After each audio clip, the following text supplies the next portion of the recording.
여당 민주당으로 들어가서 이 남양주 쪽에서 이제 국회의원이 된 사람입니다. 예. 그러다 보니까 평생 이제 검찰 생활만 해왔는데 이번 조국 사태를 보면서 역시 검사답다 이런 말씀을 드리고 싶습니다. 저도 뭐 조홍천 의원 잘 아는데 역시 평소의 성격대로 바른 말을 잘하고 있습니다. 조홍천 의원이 이번 조국 사태와 관련해가지고 민주당 내 분위기를 밝혔어요. 뭐냐, 많은 민주당 의원들이 괴로워했고 지역을 맞봤다. 예. 의원총회가 어제 열렸는데 기자들을 만나가지고 조 장관 지명된 8월 9일 이후 매우 괴로웠다. 공정과 정의, 기회의 평등이라고 하는 우리 진영의 가치와 배치되는 그런 팩트들이 계속 나오는데 이쪽 진영의 한 사람으로서 머리와 행동이 따로 가야 해서 괴로웠다. 예. 그리고 실제로 의원총회에서도 이러한 비슷한 취지의 발언을 했다고 합니다. 그러면서 왜 아직도 조국에 집착해야 되는지 이해가 안 간다. 조 장관이 사퇴해서 끝날 줄 알았는데 조국을 놔주지 않는다. 조 장관 논란이 노출되면 될수록 우리에게 불리하다. 이제 조국을 놔주고 조국을 마무리해야 한다. 민생에 집중해야 한다. 이렇게 얘기를 했다고 합니다. 이렇게 반골기질 본래도 가지고 있었는데 그대로 여과 없이 나타난 것 같습니다. 그러나 이거는 반골기질, 검사기질 할 것 없이 이게 순리입니다. 근데 우리가 사필귀정이라고 얘기하잖아요. 사필귀정. 이런 식으로 얘기하지 않는 사람이 비정상이에요. 지극히 당연한 얘기를 했다. 예. 이렇게 저는 말씀을 드리고 싶습니다. 이렇다 본다면 결국 불출마 선언한 표창원, 이철희 이런 사람들의 생각과 또 박용진, 조응천 제 기억에 한 네다섯 명 정도가 그나마 평균적인 우리 국민의 감정을 읽고 있다. 이런 말씀을 제가 드리지 않을 수 없습니다. 따라서 금태섭이도 한 명 더 있네요. 예. 이런 사람들 내년 총선에서 제대로 딱 역할을 해야만이 민주당이 이 분노한 민심 흐름을 읽을 수 있는 제대로 된 정당이라는 평가를 받을 수가 있고 그렇지 않으면 현 집권 여당으로서 이 나라를 어디로 끌고 갈지 매우 걱정스러운 국면이 예견된다. 이렇게 저는 말씀을 드리고 싶습니다. 자, 그리고 이렇게 이제 조국 집안 조국 동생은 이제 내주쯤에 제가 보기에는 틀림없이 구속될 것 같아요. 조범동 오촌 조카, 그 다음에 정경심 이 두 사람 조국 일가라고 볼 수 있겠죠. 이 사람이 둘 다 이제 감옥에 가 있어요. 둘 다 감옥에 가 있다 보니까 집안 싸움이 났습니다. 결국 민주당 내에서도 앞에서 말씀드린 대로 이렇게 바른 말 하는 의원들이 나오니까 이제 내분이 사실상 시작됐는데 내년 공천 때문에 대부분이 입을 지금 딱 닫고 지금 주시하고 있는 상황인 것 같습니다. 그러나 입을 닫는다고 해서 공천은 받을지 모르지만 공천 받아야 뭐합니까? 떨어질 건데. 예. 사태를 직시할 줄 알아야죠. 그리고 배짱과 용기가 있어야죠. 바른 말을 할 줄 아는. 그렇지 않은 사람들 내년 총선에서 우리 국민들이 유권자들이 전부 다 색출해 낼 것이다. 저는 이런 말씀을 드리고 싶습니다. 그런데 이 당은 당대로 또 조국 일가는 일가대로 이제 영장이 받아들여가지고 감옥 생활을 하게 되니까 갈등이 생기는 것 같습니다. 바로 어제 이제 준비 기일이 열리지 않습니까? 첫 번째 재판이죠. 정경심. 여기에서 나온 얘기들인데 정경심 씨에게 조범동 씨의 형의가 무리하게 덧씌워졌다. 그래서 억울하다. 이런 얘기가 정경심 측에서 나왔다고 합니다. 그러나 조범동 씨는 이러한 정경심 씨 측의 입장, 즉 조범동 혐의가 굉장히 많은데 억울하게도 정경심 씨가 다 뒤집어 썼다. 이런 것이 잘못됐다는 것이죠. 그러니까 이 정경심 씨의 이러한 주장에 대해서 조 씨의 재판을 후에 기자들과 만나 정 씨의 주장에 대해서 조범동 씨 측에서 한 얘기입니다. 자신들은 죄가 없는데 남의 죄를 덮어 썼다는 이야기냐 이렇게 상당한 지금 불만을 표명하고 있고요. 공범 중 누구의 책임이 더 크냐를 놓고 책임 분배의 문제다. 정경심이가 죄가 없다며 조범동에게 덮어 씌우려는 것이라 아예 결이 다른 얘기다. 듣고서 너무 많이 화났다. 우리는 정 씨와 싸우고 싶은 생각이 없다. 화가 나도 참았던 이유는 반박하기 시작하면 한도 끝도 없기 때문이다. 예. 조 씨 편이 아무도 없다. 조범동 씨 쪽 편에 아무도 없다. 이런 상황에서 어떻게 증거 인멸을 하겠느냐. 예.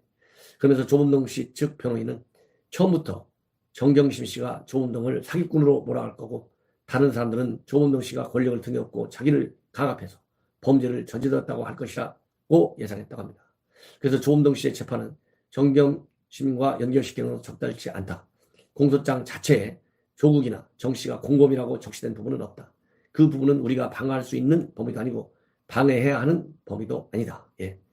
정씨 측과 연락이나 교감은 전혀 없었고 검찰 수사 전에 청문회를 준비할 무렵에는 펀드 얘기가 많이 나와가지고 준비를 했지만 그 후에는 연락이 없었다고 합니다. 예.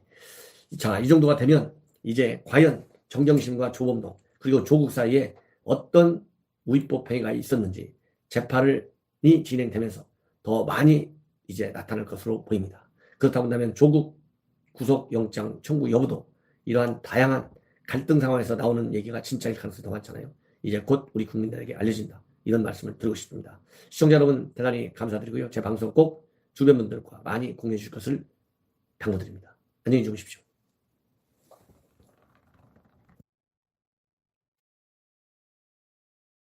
안에 조국을 살리기 위해서 몸을 던져서 충성 행세를 해왔는데 이제 검찰 소환 조사도 임박해 오고 있다. 이렇게 말씀을 드립니다.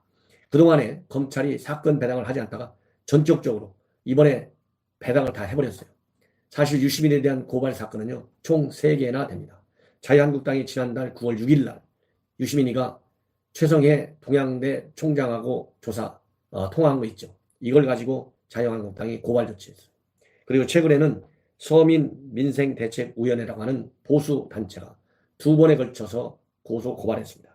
지난 10월 1일 날 고발했고 또 22일 날 추가로 고발 조치했어요. 이 얘기는 뭡니까? 그만큼 유시민이의 발언이 정상적인 상식적인 수준에서 수위를 너무나 높여서 발언했다. 즉 범죄 위반을까지 갈 정도의 심한 발언이 나왔다. 그러니까 고발을 당한 것이죠. 그래서 이 고발당한 내용, 특히 자유한국당이 지난 9월 6일 날 고발한 내용이 바로 어제 그제 24일 날 전격적으로 검찰에서 배당이 됐는데 어디로 배당이 됐냐? 조국 수사팀이 맡았습니다. 이름으로써 조국 수사팀이 직접 맡았기 때문에 상당한 파장이 예상된다라고 하는 것이 법조계의 시각입니다. 왜냐하면 이 조국 특수부잖아요. 지금 정부 여당이 특수부 없애버리려고 하잖아요. 그 얘기는 특수부를 없애겠다 이 얘기는 조국 수사를 너무 잘한다는 걸 얘기 아니겠어요? 걸리면 죽는다는 얘기 아니겠어요? 그만큼 철저하게 수사 능력을 가지고 있는 것이 이 특수부인데 지금은 이게 검찰 개혁 차원에서 이름이 반부패 수사부 이렇게 이름이 바뀌었어요. 그래서 특수 2부 구형권 부장검사 지휘하는데 반부패 수사 2부로 바뀌었습니다. 그래서 이번 사건은 반부패 수사 2부에서 직접 수사를 하기로 결정이 됐습니다. 그러면 그동안에 어떤 문제가 있었냐? 유시민이가 동양대 총장한테 전화해가지고 사실상 외압을 행사했다라고 나는 의혹이 많이 제기됐습니다. 그렇기 때문에 증거인멸과 강요, 또 직권남용, 권리행사 방해 등의 혐의를 가지고 우리 자유한국당이 고발 조치를 했어요. 지난 4일 날 최성해 총장한테 유시민이가 통화를 했고 우리 자유한국당이 바로 이어서 6일 날 고발했습니다. 그래서 이 가짜 표창장 의혹과 관련된 거짓 진술을 강요했다. 이런 의혹을 받은 것이죠. 그런데 그 당시에 유시민이는 뭐라고 해명했느냐? 자기는 알릴레오 유튜브 기자로서 취재하기 위해서 한 것이다. 이렇게 둘러댔어요. 그런데 그게 거짓이에요. 왜? 최성해 총장이 양심 선언했어요. 시나리오를 가지고 있는 것 같으다. 조국을 살리기 위한. 이러니까 우리 자유한국당이 바로 고발을 한 것입니다. 그래서 그 당시만 하더라도 최근에만 하더라도 당초에는 이 고발장을 형사 1부에 배당된 것으로 알려졌는데 전혀 형사 1부에 배당된 적이 없다는 게 검찰 측 입장입니다. 그래서 아무리 이 사장이 취재 차원이라 밝혔다 하더라도 처음부터 유시민이가 조 장관 사건 관계인으로서 이 증거인멸을 시도했을 가능성을 보고 조국 수사팀에 사건을 배당했을 가능성이 있다. 즉 일관성 있는 전문성이 있는 조국 수사팀이 배당을 받아 수사하는 게 낫겠다는 것이죠. 그 다음에 검찰 관계자는 증거인멸이나 진술 뒤집기 등 수사 과정에 직접적인 영향을 미칠 수 있는 부분이라는 점에서 고발 혐의나 수사의 효율성을 고려했을 때 수사팀에 배당된 측면도 있다. 이렇게 설명을 하고 있다고 합니다. 예. 특히 수사부는 인지수사를 많이 하잖아요. 그리고 부패사건 수사, 이 전문성을 가지고 있어요. 이런 전문성을 가지고 있는 기관이 부서가 말하자면 유 이사장의 개입이 범죄 행위를 구성한다. 이렇게 판단한 것 같습니다. 그래서 이렇게 검찰이 조국에 대한 수사, 유시민이가 계속 검찰 수사를 비난하면서 신경전을 많이 벌여왔습니다. 특히 최근에는 윤석열 총장이 임명되기 전에 청와대에 부적격 의견을 개진하고 면접 요청을 했는데 이게 잘 안 됐다. 그러니까 조국 일가에 대한 내사를 했다. 이렇게 주장을 했는가 하면 검찰총장이 부하들에게 속고 있다. 그리고 동생에 대한 수사는 별건 수사. 조폭이라도 이렇게는 안 한다. 이 정도까지 검찰 수사를 혹독하게 비판하고 나섰습니다. 그리고 조국 부인이 동양대에서 PC 무단 반출할 때 증거 보존용이다. 이렇게 참 해괴망측한 뭐라고 그럴까요? 감싸기 발언을 했어요. 대검은 이렇게까지 너무 많이 나가다 보니까 상식의 반환을 중단은 더 이상 하지 말아라. 이렇게 공식 입장까지 발표했습니다. 그리고 어떤 근거로 그러한 허위 주장을 하고 있는지 명확히 밝혀달라. 법에 따라서 검찰총장의 지휘 아래 수사하고 있고 동생과 관련해서는 고발장이 제출되어 있기 때문에 수사에 착수한 채용 비리 사건이다. 별건 수사가 절대 아니다. 이렇게 검찰 대검에서는 공식 반박을 했습니다. 이와 관련해서 서민민생대책위원회는 유시민이가 하는 알릴레오 각종 허위사실을 유포하고 있다. 그래서 서부지검에다가 명예훼손 그리고 위계에 의한 공무집행 방해 정보통신망법 위반 이러한 혐의로 수사해달라 이렇게 고발을 한 바 있습니다. 따라서 지금 이제 서울중앙지법에서는 최성해 표창장 의조 의혹과 관련된 외압 행사죠. 말하자면.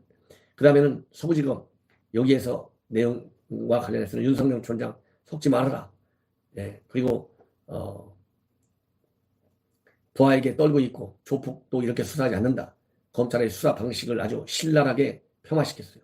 이런 문제에 대해서 이제 소환조사, 지금 검찰 내에서는요.